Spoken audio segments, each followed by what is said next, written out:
ನಮಸ್ಕಾರ. ಸಾರ್ವಜನಿಕರಿಗೆ ಗೊತ್ತಿರದ ಒಂದು ವಿಷಯ, ನಮ್ಮ ರಾಜ್ಯದ ರಾಜಕೀಯ ಕಾಂಗ್ರೆಸ್ ಪಕ್ಷದ ಒಳಜಗಳಗಳು. ಕಾಂಗ್ರೆಸ್ ಪಕ್ಷದಲ್ಲಿ ಯಾವ ನೀತಿ ನಿಯಮ ಯಾವ ಇಲ್ಲ ಅದು ಗೊತ್ತಾಗುತ್ತೆ ಸ್ಪಷ್ಟವಾಗಿ. ಯಾಕಂದರೆ ಶ್ರೀಮಾನ್ ಮಲ್ಲಿಕಾರ್ಜುನ್ ಖರ್ಗೆ ಅವರು AICC ಪ್ರೆಸಿಡೆಂಟು. ಪಕ್ಷ ಮೆಜಾರಿಟಿಗೆ ಬಂದರೆ ಅವರೇ ಪ್ರಧಾನಿ ಆಗಬೇಕು. ಅವ್ರನ್ನ ಮಾಡ್ತಾರೆ ಇವರು. ರಾಹುಲ್ ಗಾಂಧಿ, ಸೋನಿಯಾ ಗಾಂಧಿ ಮಾಡಲ್ಲ. ಹೌದಾ? ಹಾಂ. ಇನ್ನು ಇಲ್ಲಿ ರಾಜ್ಯದಲ್ಲಿ ತಗೊಳ್ರಿ, DK ಶಿವಕುಮಾರ್ ಅವರು AICC ಪ್ರೆಸಿಡೆಂಟು. ಅವ್ರನ್ನ ಮಾಡಲೇಬೇಕು. ನಿಯಮದ ಪ್ರಕಾರ ಅದು ಸಂಪ್ರದಾಯ ಇದೆ. ಆ ಸಂಪ್ರದಾಯವನ್ನು ಮುರಿತಾ ಇದ್ದಾರೆ ಯಾರು? ನಮ್ಮ ಮುಖ್ಯಮಂತ್ರಿಗಳು. ಅವರು ತಮ್ಮ ಅಧಿಕಾರದ ಲಾಲಸೆ, ದುರಾಶೆಯಿಂದ ಸಾಕಷ್ಟು ಸಲ ಮಂತ್ರಿಗಳಾಗಿದ್ದಾರೆ. 3-4 ಸಲ ಮಂತ್ರಿಗಳಾಗಿದ್ದಾರೆ, ಫೈನಾನ್ಸ್ ಮಂತ್ರಿಗಳಾಗಿದ್ದಾರೆ, ಎಲ್ಲ ಅಧಿಕಾರನ ಅನುಭವಿಸಿದ್ದಾರೆ.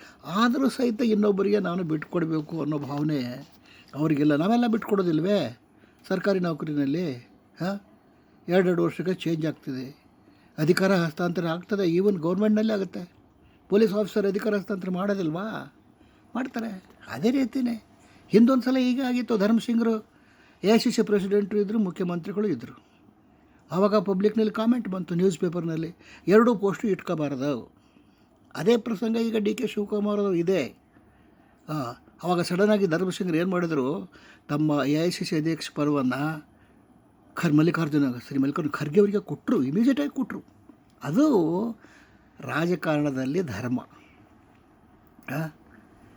ಇಷ್ಟಕ್ಕಾಗಿ ಅವ್ರನ್ನ ಅಷ್ಟು ಕಾಡಿಸೋದು ಏನಪ್ಪ, ನನಗಂಕರು ಸರಿ ತೋರಲ್ಲ. Thank you.